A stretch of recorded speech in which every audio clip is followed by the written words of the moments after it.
All right, yo, back up in the basement. Um, oh, I'm burping. I'm sorry, excuse me. So where I don't I don't want to go over cases anymore because honestly, like we don't even need them for the test. And so I'm not even gonna go over cases. I'm just gonna go over the restatements that we have down. Um, makes I'm running out of time and I can't keep doing this for the, even though I want to be thorough, I can't do it right now. So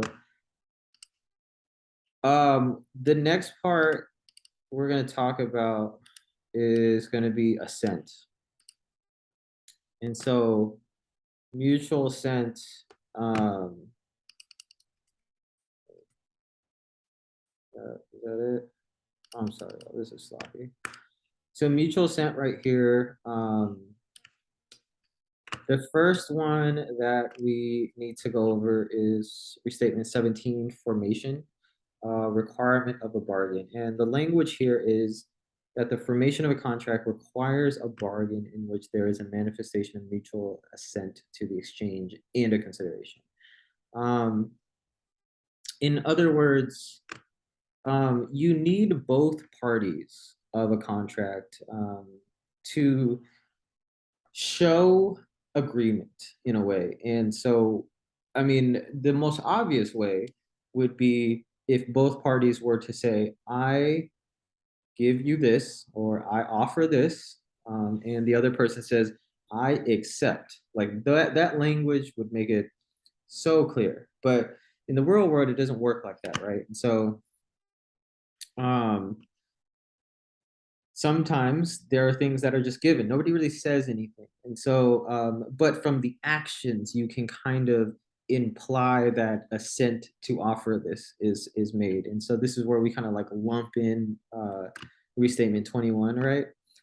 Or that maybe an offer does happen and nobody says that I agree, I take it, but then they start using whatever it is, or they start like acting as if they accepted it. Like maybe an offer is to, do your yard work, and maybe they never say yes, but one day they like show up with garden tools and start to do the work in which you had asked them to do, and you said, well, I mean, you never said I accept, and but by the look of it, it looks like you accepted, and so 17, that's kind of the takeaway there. What did I put down? Plowman versus Indian Refining Co.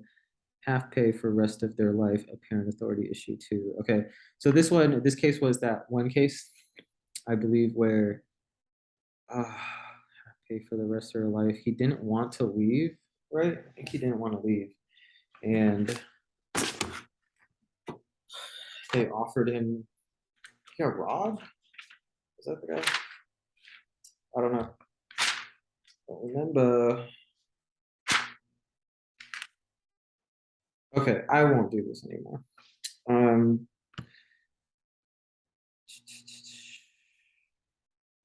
oh, he stopped working and called to get a check.